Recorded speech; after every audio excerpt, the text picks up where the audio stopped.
What's going on, everybody? We are back. It is that time again. The Sooners Illustrated Podcast, episode 64 on this Monday, March 4th, 2024. Josh Callaway, James D. Jackson. Tom Green is back, healthy, feeling good. Glad to see him back on his feet. We were both at the LNC on Saturday for that insane Houston game. We'll talk about that a little later in the show. We'll talk about softball's new weekend at their brand new fancy stadium, and the winning streak is over. We'll talk about that a little bit as well. We also have a lot of football stuff to get into, as well as a staff move was made. We're continuing our staff report series. Spring ball starts next week. Busy times, lots of sports, and we're going to break it all down for you right now on the Sooners Illustrated Podcast. Quick programming note off the top I wanted to go ahead and make just so I didn't forget. This will be the only show this week. Normally, Colin and I do the Thursday show typically. Just too much other things going on. We have a lot of moving parts. I'm going to be completely slammed later this week. Just not a time to fit it in. So this will be the only podcast this week. And then we'll rendezvous next Monday, get you ready for spring ball, and then we'll catch back up with Colin Thursday of next week, and we'll get back on the normal track. I really don't think we've not had two shows in a week. Other than like around Christmas and the bowl where it got a little wonky, I think we've pretty much never not had two shows each week, like since we started this thing. So hate to do it, but this kind of fits in this time. So programming. I mean, what's your schedule Thursday, Friday, Saturday? I mean, you're at the LNC, obviously, but just living at the LNC. Are you broadcasting? State basketball tournament. Yeah, I have 6 games on Thursday. Okay, because I was going to say I'm going to be there too, so maybe we can just do it from there. But you're going to be broadcasting. It's going to be insane. Yeah, I go to Norman. I was joking about with Tom before we start recording. I go to Norman all 7 days this week, literally Monday through Sunday, because we have basketball available today, basketball game, football presser on Wednesday to start spring football, the state tournament, and then baseball plays this weekend at home as well. So it's just one of them weeks. So without further ado, we'll get into football. Spring practice starts next week. We got that officially today. Brent Venables is going to have a press conference on Wednesday at 2:30. You can watch that after the fact on the YouTube channel. We're also going to get all the mid-year enrollees, which we did this last year too, if people remember. He didn't say specifically, but last year it was all the transfers and all the new signees, so lots of guys. And so there will be lots of content coming your way on Wednesday evening out of Norman. They went and made another hire today as well. That's where we want to start. Kevin Johns comes in from Duke. He was their OC the last couple of years. Our own Matt Zenitz confirmed that report earlier this morning, just a couple hours ago. So he was the OC at Duke the last couple of years. He was at Texas Tech previously. He's had a lot of jobs the last 15, 20 years, mainly at the Power 5 levels, also in Indiana for a little while, Northwestern, I think. Memphis was in there. Yeah. So what to make of this? Obviously, he comes aboard. He's signed on as an analyst. This guy was an OC at Duke the last couple of years. Mike Elko took the A&M job, and then he kind of was just left without a gig, basically.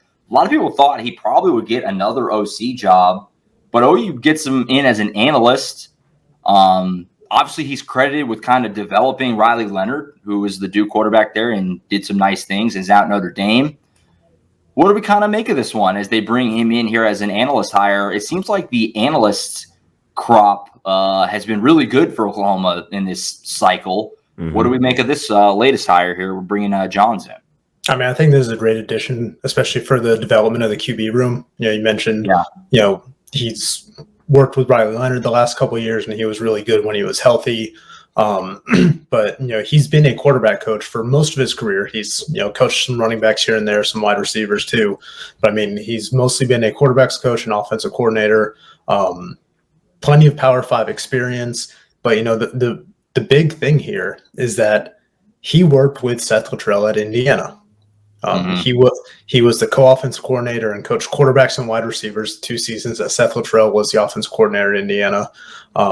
So he's someone that Seth Luttrell not only has a relationship with, but someone who he trusts to coach that quarterback position and bring a lot of added value to that room.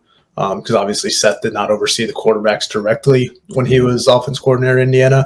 He's the quarterbacks coach now, even though he doesn't have much experience, as a quarterback coach by trade.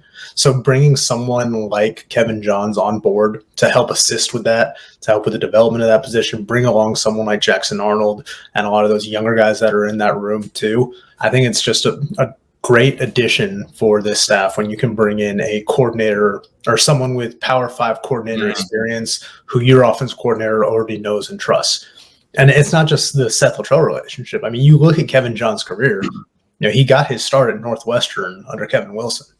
He coached them there. He was there at Indiana with him. So very similar coaching tree coming up there.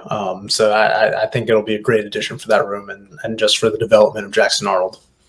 I mean, I think the coaching staff is doing a great job of their hires, of their peers and things like that. I mean, you're getting guys that think like you and play football the way that you want to play football. So, I mean, Seth Luttrell and him has already, worked together before. They know their quirks. They know, what makes each other mad, things like that. All of that's all in there. So it's a good relationship already as you bring them in. So, I mean, really the main focus now is just getting ready for the SEC. I mean, you know who you're working with, which is a really, really big deal now that you had all the departures that OU had from the coaching staff this offseason. This helps out a lot. I mean, you get guys that so it should be favorable for OU. I mean, I like what they're doing so far, especially this coaching staff, for sure. Yeah, Brent Venables is a very relationship-driven guy, so it's not surprising that like Tom was talking about, there's those lineage, those breadcrumbs of how it fits together. Seth Luttrell worked with Kevin Wilson before. I'm sure Brent probably talked to Kevin, at some point. That wouldn't surprise me at all if we found that out later. It kind of makes sense with all the hires that Brent has made since he got the job, a couple of years ago. There was always those connections somewhere along the line. There was those connections. Obviously, we talked about Zach Alley. It goes back and back and back. So, it's just see how it fits in. And you can't help but wonder the timeline, for this in terms of moving forward. You could totally see Kevin Johns after a year take another OC job, possibly. But also, if he sticks around, who's to say Seth Luttrell doesn't get himself another head coaching opportunity in 2-3 years or so? And then maybe this is your next OC at Oklahoma. I mean, there's no way to know, but that wouldn't surprise me either if that's the way that this ended up shaking out. So this is a good hire. And I'm excited to see what it looks like. Like Tom said, the fact you're getting a guy who has been an OC at the Power 5 level for a lot of time, has a lot of experience there, just as an analyst to kind of help along, and he knows Seth and all that. That's pretty nice. That really helps you kind of solidify things, moving into next year. Kind of like James said, you don't have to worry about as much the familiarity part of it. There still will be some of that, but you cut down on it going into this big jump next year with the schedule they have and everything like that. So a lot to like about this hire, I think. And we'll be sure to dive into it more and break it down more. And we get to talk to Brent Venables in just a couple of days, and get to hear some more about everything that's happened since the last time we heard from Brent at the end of the Alamo Bowl forever ago. So look forward to that coming up in just a couple of days. Elsewhere in football, our Stash Report series. We've been doing this the last few weeks, getting into the start of spring camp, which we know, like I said, starts next week. We've been kind of breaking down the positions, kind of how are things looking as spring camp gets ready to get started. We've done 6 positions. We'll do a couple more on the defensive side today with defensive ends and linebackers. We'll start defensive ends. Miguel Chavis's crew. A lot to be excited about here. Last year, obviously, it was kind of a lot of Ethan Downs and Rondell Bothroyd. Bothroyd is gone, but Ethan Downs is back. You have PJ Adebawore, year 2, maybe making that big leap. People are certainly very excited about him. You brought in Caden Woolard from Miami of Ohio. And then you got all the guys you signed, which are very exciting. Danny Okoye, obviously, certainly in that group. Nigel Smith, certainly in that group. Wyatt Gilmore. Where are we kind of at defensive ends-wise, Tom, here from Miguel Chavis as he moves into year 3 at Oklahoma? Remember, he was a first-time position coach when he got the job a couple years ago, making that jump from Clemson with Venables. You develop that room. The depth is certainly there, and it's going to be exciting to see what it looks like this year as they try to take it to the next level, as they continue to build that thing up moving forward. Yeah, I feel pretty good about the room. Obviously bringing back Ethan Downs for another year is great. He's been basically your leading sack guy the last 2 years, I believe. But adding someone like Caden Woolard, who led the MAC in sacks last season, had 9.5. That's more than twice the amount that anybody on Oklahoma's defense had last year. I'm curious to see how his skill set translates from going from the MAC to now the SEC. But that's another, body with, experience and a good skill set to add to the room. And then you look at these guys that are going to have an opportunity to take on bigger roles now that Rondell Bothroyd's gone. Trace Ford is back for another year. Yes. And he's had a fully healthy offseason for the first time in his career so far. PJ Adebawore, someone who's got such an incredibly high ceiling and can be that dude that kind of sets the edge for that defense. And, R. Mason Thomas, if he could stay healthy too. We've heard so much about what a natural pass rusher he is, but, last year he dealt with, 2 separate ankle sprains and just never really got going.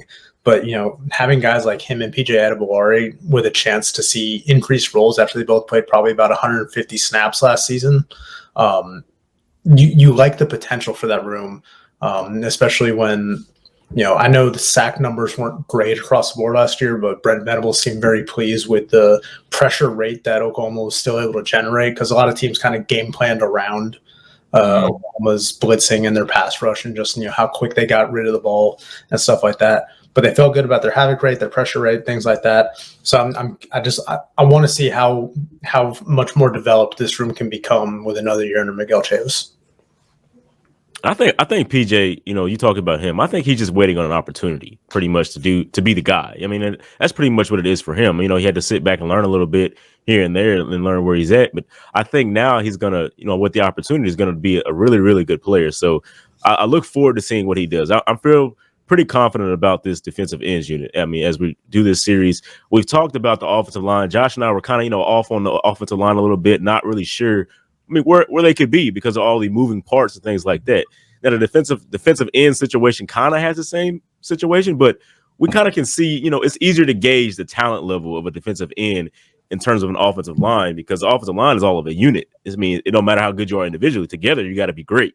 On the defensive ends, we know like these 5-star guys are 5-star guys. I mean, you got you got the other guys like Danny Okoye, all those other 4-stars coming in. It's like, okay, yeah, this is going to be a really good defensive ends unit. So I feel a little bit better about this defensive end unit than I did last year at this time. So, I mean, that's where I'm at on it. Yeah, I think more confident in the defensive ends. You hate to lose Rondell Bothroyd. I mean, you knew you're going to. It was a 1-year deal. But he was good for you. It was a good pickup in the portal. But you brought in Woolard, another year of Ethan Downs. And like James said, PJ is kind of the X factor here, making that jump in year 2, because he's just superhuman. We've talked about that a few times. He looks different than everybody else. So you look forward to him making that jump. And I'm glad Tom brought up R. Mason Thomas, because that's a guy that 2 years ago as a freshman, it was this guy's a budding star. And last year, it was a little, maybe not what people had maybe hoped for, and they didn't need it as much because of those veteran guys. He's a guy that, you don't want to overlook. You don't want to forget as he continues to rise to the ladder. And Trace Ford, like Tom said, is back. So a lot of pieces back, a lot of vets, and a lot of exciting young players. I mean, it's kind of a good mix there. And you have the leadership with Ethan Downs, who's one of your faces of your program right now. A lot to be excited about, a lot to like with this defensive ends group. And I think you have to probably feel more confident than you did at the end of last year. And it was, a strength last year, and it should be more of the same, I think, at this year, at least, as it stands today at the beginning of March. Linebackers, kind of just the same group for the most part here. I mean, Danny Stutzman, the big one, is obviously back. That was huge. We talked about that at the time. Bringing Danny back in, it looked like he was going to go, and then he decided he's going to run it back and come back for a 4th year. I mean, everybody knows what Danny Stutzman brings to the table. He's Oklahoma's best player, arguably, on the entire roster. He's certainly the most important, I think, from a leadership standpoint and all that. The 2 games they lost last year were the 2 games he missed. I mean, it's that simple when it comes to the impact that Danny has on the team. You're bringing back Jaron Kannick, you're bringing back Kip Lewis, you're bringing back Cody McKenzie. Those young guys are climbing up the ladder. Lewis Carter and Samuel Masigo, those guys get in the mix. Everybody's back, so it's a little bit hard, but this is the same group from last year, just developing a year further. I don't know how you certainly can't feel worse. You can either feel the same or better, because it's the same group from last year moving to this year. Tom kind of sized up this linebacker group, which is going to have a new coach. Obviously, Ted Roof is gone, and Zach Alley is now your guy there coaching up the linebackers now. Yeah, before I do that, just one other quick note on defensive ends. Sure. PJ Adebawari, as you mentioned, just kind of a freak of nature. Brent Venables, he was on the Oklahoma Breakdown podcast last week, and he mentioned that PJ's up to 255 pounds now. I think he was listed at 241 last season. Yeah, there you go. They're hoping he can get up to 265 by the time the season starts. And with that frame, I mean, you want to see what kind of production he can have with that skill set and, kind of that added mass from, full, year and a half in the system and, working out under Jerry Schmidt and all that. So sure. That's one of those things that I just, found kind of eye popping when Brent mentioned it on the podcast. But as for the linebackers, like you said, you can't feel worse about that group because everybody's back. Yeah. You cannot overstate the importance of Danny Stutzman choosing to return for his senior season. I mean, it's huge. He's an All-American caliber player. Obviously a guy who's going to be in the mix for the Butkus Award if he can stay healthy. You like what you saw from a guy like Kip Lewis when he came on last season. Jaren Kanik's such a great natural athlete, and I know he took his lumps at times last season, but remember, he's still learning that position. He's a guy who did not play linebacker full-time in high school. So you want to see how his development comes along. And then obviously guys like Kobe McKenzie, Kip Lewis, Samuel Masigo is going to play some inside and some at Cheetah. So curious to see how he fits in. But like you mentioned, I think one of the big things for this group is not just that you're returning everybody, but that you kind of have fresh blood overseeing the position in Zach Alley, who is going to do things exactly how Brent Venables is, has always teached it. That's how Zach Alley learned how to teach it. I think his impact on that room is really going to help take this group to the next level when you bring back everybody else. I look at the linebackers the exact same way I look at the receivers for OU. I mean, you got all these guys coming back, and they produced very well, in their time last year. So I mean, I'm exactly where I was with the wide receivers. I mean, this is you feel really good about this unit in this group. Yeah. So I mean, that's the simple story of it. I mean, the best player on the team is in that group. So I mean, you really feel good about it, and you got all the guys that are coming back alongside of him and his leadership, and he can help out whoever comes in under him. I mean, it's going to be a really good group, I think, overall. So I mean, I feel pretty good. It's not too much to say about it. I feel like at this point. No, I mean, my only real question, and it's not a question mark, it's more just a genuine question, is do those year two guys, Lewis Carter and Samuel Masigo, I love them both, especially Lewis Carter. As high school players, they look like just future stars to me. They're just, and we've heard, we joked about it, a couple months ago, and I know I did with Colin as well. Lewis Carter is like a mythic figure for what he can do in the weight room. Like, that guy is insane. He's an absolute monster, just waiting for his chance. But when you bring everybody back, are those guys going to just kind of sit around again? I mean, it's kind of a double-edged sword. On one hand, it feels like you got to get them in the mix. Year two, they can't just sit on the shelf again. But the other hand, it's like, well, you brought everybody back. So how's it going to change? So that's kind of the question mark for me, is how can you work those guys in outside of just special teams? That's a big rotation if you're going to let them play actual snaps. It's a good problem to have, but it just you're kind of loaded. You can't really play all six of these guys, and you're going to play Kip Lewis. Danny Stutzman, that goes without saying. You're going to play Kip Lewis, and so who gets those other snaps between McKenzie, Kanik, and then those two young guys? That's going to be kind of a battle to watch, because I think that's a little bit up for grabs, frankly, right now, and it'd be fun to watch how that plays out. So yeah, and we heard it last preseason about being able to give Danny some more reps off so that he's not playing pretty much every snap, but he still played. When he was in there, he was on the field more than anybody else. I'm curious to see. We obviously won't know this until the fall, but when you have these guys coming back for their second, for their third years, and are obviously more comfortable in the system, and obviously have more trust from the coaches, do we see a little bit more of an even distribution this time around? Like, can Danny play 10 to 15% fewer snaps without having a drop off at the position? Right. So I'm curious to see how that works out, because like you said, just bringing back everybody in that room, you cannot play everybody the number of snaps that that everybody wants. Mm-hmm. There's only so many reps to go around. So just how does that kind of shake out is probably the biggest question with that room. It may be situational. I mean, this guy may be better at coverages and things like that than this guy. I mean, it might just come down to the team that OU is playing at the time, to where you can get more reps, and see different guys on the field. I mean, it may be what it is. When you got so many different weapons that you can use, you can kind of use them to the best of your ability. I know they're not going to be all the reps that they're going to need to get, as Tom is saying, but you can, spread it out, spread the love around, and get the guys in where they're really suited for. So, I mean, that's probably what it's going to be. Yeah, I mean, it makes sense that they signed. I had to double check. I was pretty sure, but I want to make sure. They signed one linebacker. You guys remember in this last class with James Nesta, Uno, and that's because they just you don't need any more right now. At least right now, So it's in a good shape, in a great way. I mean, what a way to start out for Zach Alley. To have Danny Stutzman and then this just loaded group. I mean, when you're taking on the DC role at Oklahoma, making that jump, and you also have a position under your wing as well with linebackers. That's a lot less burden to have this group to operate with to start. And this defense as a whole, with how many veterans are back, and we talked about a couple positions already, and that'll continue next week. We do cornerbacks and safeties. a lot of veterans back in that group too, with obviously another headliner there and Billy Bowman and Woody Washington. So lots to like on this defense in general. So there you have it.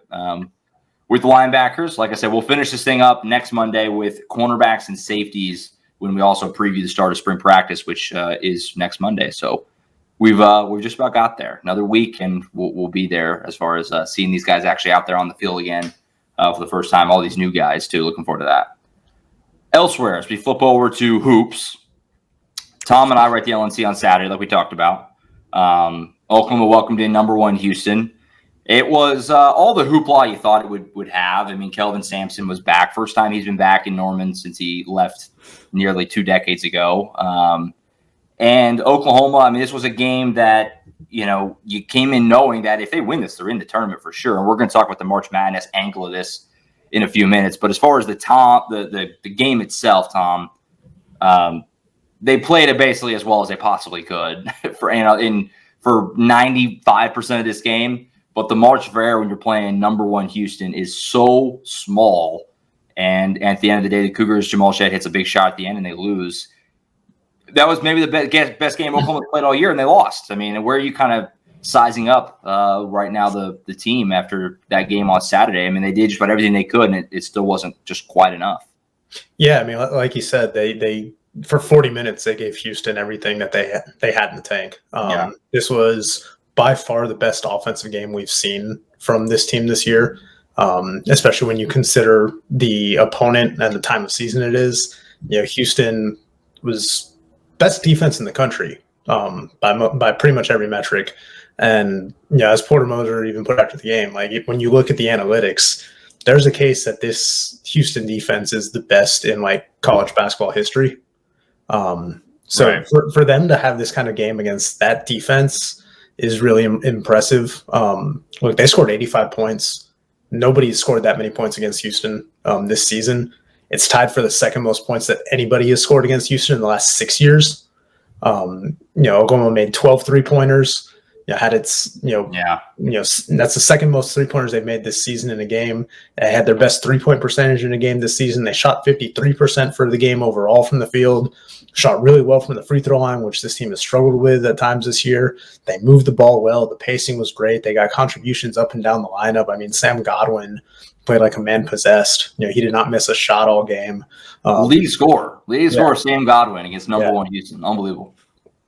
He was battling inside. Trey Darthur knocked down 5 3-pointers. Felt like he just never missed. You got some big baskets from Javion McCollum, from Milo Suzanne.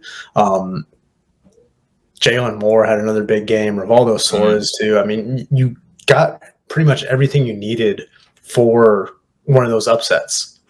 And it was kind of fitting that this that kind of game came against Kelvin Sampson's team, because that's the kind of performance that you kind of came to expect from Oklahoma when Kelvin Sampson was the head coach. They hadn't upset a number 1 team since Kelvin Sampson had been the coach back in 2002, I think, against Kansas State. And that was in the Big 12 tournament, if I'm not mistaken. So, I mean, this team gave it everything they had. They knew what was at stake. They knew they didn't, nobody was really giving them much of a chance to win that game, but they had an opportunity to kind of open some people's eyes and, like you said, lock in that NCAA tournament bid. And they came up just short. I mean, the difference in that game is basically two full seconds. Yeah. At the end of the first half. And then LJ Pryor banked in just inside half court 3-pointer to beat the buzzer at the end of the first half. And then Jamal Shead just, somehow getting his own offensive rebound, and that ball just squirts loose right into his hands on the baseline. He knocks down the game winner with 0.4 of a second left. I mean, not much you can hold against Oklahoma for how that happens. Maybe try to defend a little bit better on that, last possession in the first half, but they executed a 2-for-1 really well. They got what they wanted. LJ Cryer just made a hell of a shot.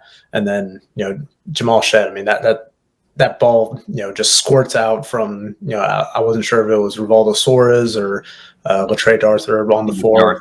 Yeah. And for him to just gather it and find him perfectly after he reestablished himself in bounds. I mean, it's, they played great defense on that final possession to give him a contested layup. And then for the ball to just end up in his hands somehow with a second left is, it's a heartbreaking way to lose. Porter Moser said after the game, players were pretty crushed in the locker room because they didn't just feel like they could have won the game. They believed that they played well enough to win that game. And Houston's, best of the best in the country right now, man. They're number one for a reason. And Oklahoma showed that it's capable of going toe-to-toe with one of those teams when it plays to its ability, which we haven't seen consistently enough this season. They scored 45 against Iowa State the game before, and they had 45 at half in this game. Houston's the number one defensive team in the country by any measure you look at. These stats blew my mind. I wanted to make sure I got this on there because this is absolutely absurd stuff. So this is advanced metric, offensive game score. Factors in opponent, all that stuff.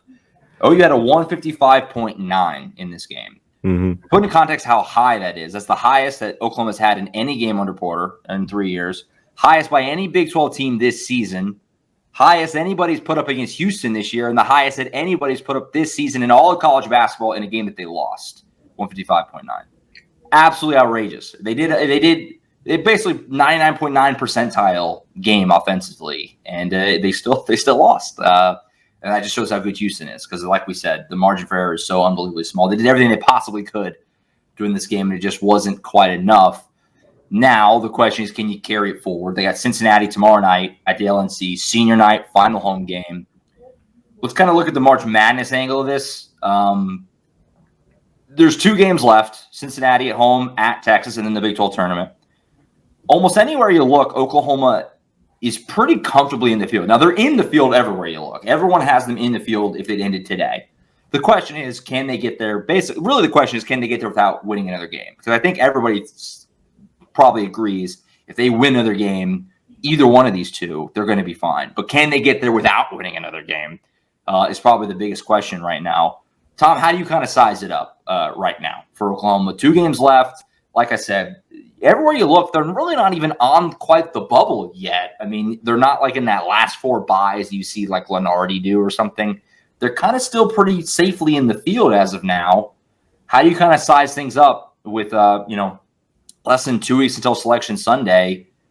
How comfortable should Oklahoma be right now? How much should OU fans be sweating this right now? I don't think they should be sweating just yet. Even the advanced metrics, the computers, T-Rank has them, I believe, 92% chance of making the field right now with 2 games left. Yeah. You feel a lot better if like we said before, you feel a lot better if you get one more win, you get to 20. It's a nice round number. It's kind of the number that's kind of been the one that's, kind of just that threshold. Especially in a deep league like the Big 12, where 9 teams are expected to make the tournament out of the Big 12. Oklahoma right now in the Big 12 standings, 9th. So they should feel pretty comfortably in. I think a lot of pressure would come off of their backs if they can beat Cincinnati on Tuesday. Even more so if they can find a way to beat Texas on the road in the regular season finale. But I think they showed the committee a lot on Saturday, even in that losing effort. Like you said, best offensive game by any team in a losing effort this season in college basketball. One of the best offensive games anybody's had against Houston in the last 6 years. They should feel this is, in my opinion, this is a tournament team. No matter what happens the rest of the season, this is a tournament team. I think it's going to be hard for some people to look at it and be like, if they don't win another game, it's like, oh, they only went 7-11 in conference play and won 19, went 19-12 on the year. Like, is this a NCAA tournament team? I think based on what this team has shown this season that they are a tournament team. Again, I think they still have a little bit of work to be done to feel really confident about making the field. You said most projections. Every projection right now has them in as like an 8 or a 9 seed. Right. If this week doesn't go their way, they drop down to a 10 and flirt with that 11 seed where it's like, okay, are you going to be one of the last four in, first 4 out? How's that going to play out? But I think if they could win one of these last 2 games and, just have a good showing in Kansas City next week, they'll feel pretty comfortable about where they should be. Yeah, I agree. I mean, I think you need one more win to feel good. I think if one more win, no matter where you get it or when you get it, they're good. I think they're going to be fine. But yeah, if you lose these last few, you'd be going into the postseason on a 5-game losing streak. That it would be sweaty. It'd be a sweaty Sunday selection Sunday, I should say. It would be sweaty. It would be nervous. So one more win, I think you're good. The best chance to get it is probably tomorrow night at home. I mean, at Texas is not going to be easy by any means. That's quite a challenge to get down there in Austin. And then Big 12 tournament. It looks. I think as of now they play TCU in the first game. That's not exactly. Yep. I mean, TCU handled them pretty good the first time. I was in Fort Worth, obviously, but that's not a great. I mean, there's not a lot of great matchups in the Big 12. It's such a loaded league. We've talked about that all year, but probably just win on Tuesday night at home, and then you can feel pretty good about it. I think moving forward. So we'll see. Yeah, even if they lose these next 2 games, like I just did the simulation on T-Rank. They're one of the last 4 teams in the field right now. Even if they lose these last 2 games, their chances drop significantly from where they are right now. But like you said, win one more game, and you should have very little doubt about making the field. But lose these next 2, go into the Big 12 tournament on a 4-game losing streak, and then not play great against TCU or whatever team you might draw. Then you're sweating bullets on Sunday, and you don't want to do that.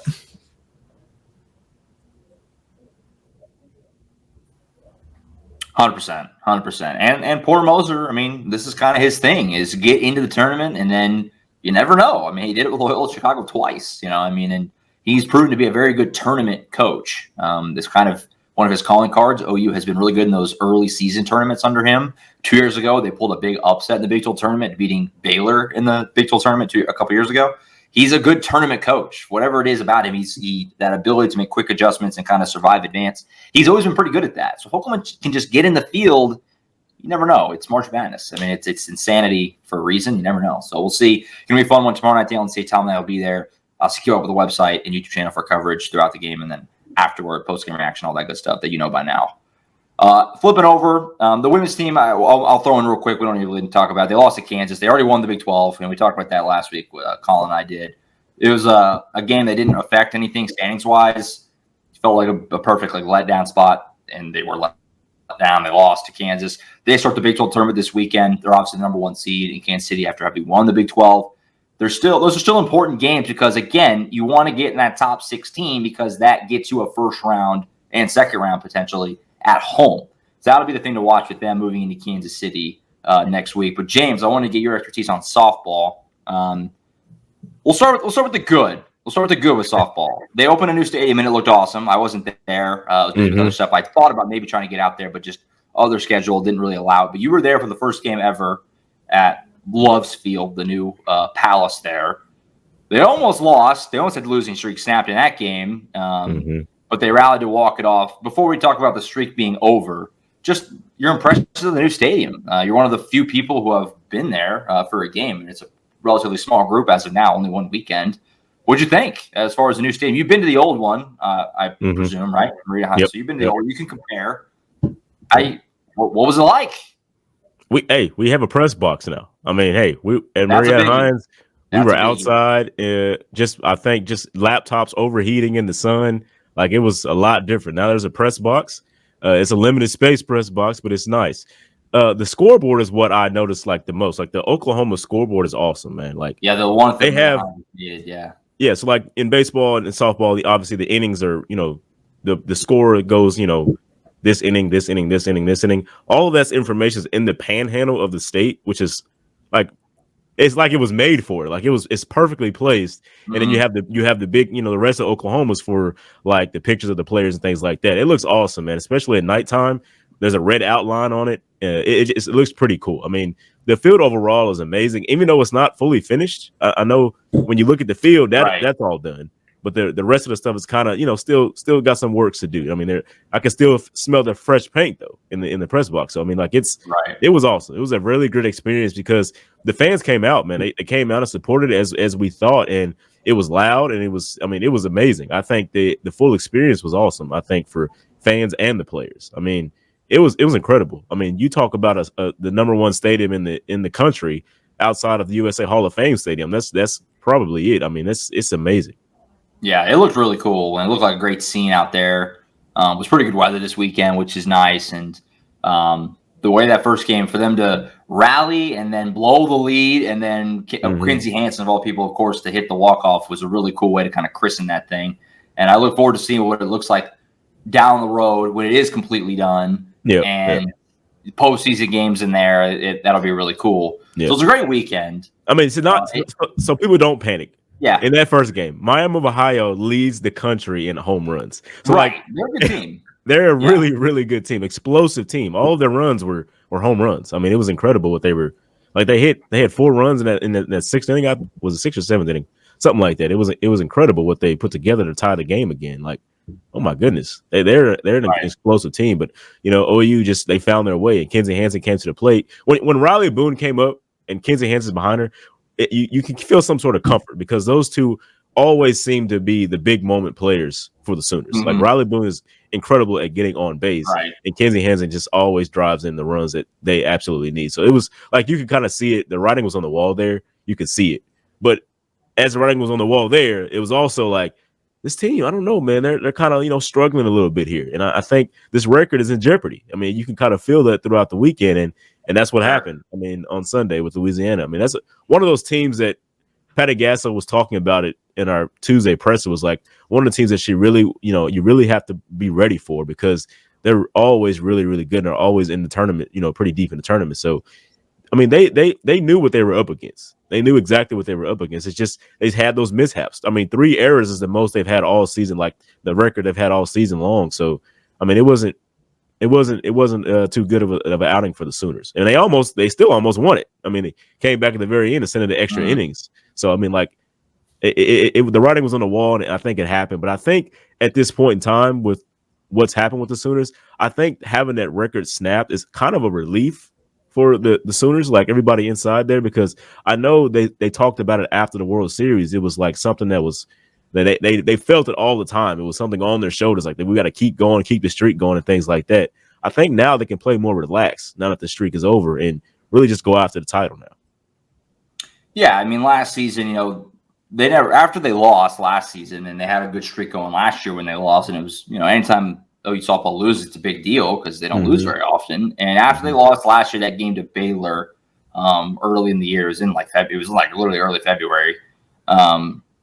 They never lost again. They ran through the rest of the season, and they carried that into this year. I mean, 71 in a row, obviously NCAA record. And, who knows? It could turn out to be a good thing in the long run. I mean, it doesn't hurt you. I mean, they're still the best team. I mean, that doesn't change anything. Yeah. The only question is coming out of that weekend with the defense as bad as it was. I watched that game yesterday. I'd never seen an OU softball team under Patty Gasso play that poorly defensively. Defense was just bad. I mean, just not making plays. I mean, some of them were tough plays, but just that's plays you expect them to make because they're always elite defensively. That's the kind of thing that always gets overlooked with them because they mash so many homers and they usually have the best pitching as well. They're always a top tier elite defensive team too, the highest field percentage, like all that. So for them to be that sloppy was shocking, and maybe that is kind of the way of the streak, or who knows? And we'll find out, moving forward. But it looked a little wobbly. I think the question is fair to ask: is this maybe the more vulnerable team that they've had recently? They're still the best team. They're still the favorite. I don't think there's any doubt there, and nobody's saying that here. But are they a little more vulnerable, or is this just a wake-up call that they needed and take some weight off, and now they're going to go kind of back into superhero mode and start dominating everybody again? We'll find out. But cool weekend. It felt like a lot. They played a lot of games over this weekend, which was already a lot, to deal with the new stadium and having all the festivities and things like that. I think that can play a part in this as well. I mean, you can't think of it. I don't know if they're super vulnerable as it is right now because last year, as you said, they lost the game as well. And then they went on and looked like one of the best teams of all time. So that could still happen with this team as well. You just, you got to put it all together. It hasn't really necessarily been put all together at the same time. And Patty Gasso has stressed that a lot, in her press conferences and things like that. So I think if they, have this loss, maybe that'll help out and, can play with more relief, as I said earlier. And I think it can get better. For sure. They're still really good. They're still the best team. Yeah, exactly. And they'll be fine. They'll be fine. Another panic. They'll be fine. I think that's it. Covered a lot of ground: football, basketball, even got softball there. loaded week. Like we said, we got a lot going on. Cincinnati game tomorrow. The football press conference and kind of kickoff of the spring unofficially is Wednesday. Again, 2:30 will be when Brent Venables speaks. Then we're going to get a bunch of players afterward. Keep up on the site. Tom and James will kind of be updating you on things from the stadium, and then I'll have the video up and all that on the YouTube channel shortly thereafter. And then, we go into the weekend. Big games for hoops and the Diamond Sports and everything. And then spring camp starts next Monday. And we look forward to that. So busy times, but good times. So a lot of sports going on at once right now. So we'll catch you guys next Monday for the start of spring ball. We'll finish up our Stash Report series. We'll recap the weekend for hoops and everything else that goes on between now and then. We'll see you guys then next Monday. Again, no Thursday show with Colin. We'll be back next Monday. So take a little break from us to be back ready to go Monday for the start of spring ball. For Tom Green, James C. Jackson, I'm Josh Callaway. We'll see you guys next time, next Monday, right back here on the Sooners Illustrated podcast. See you.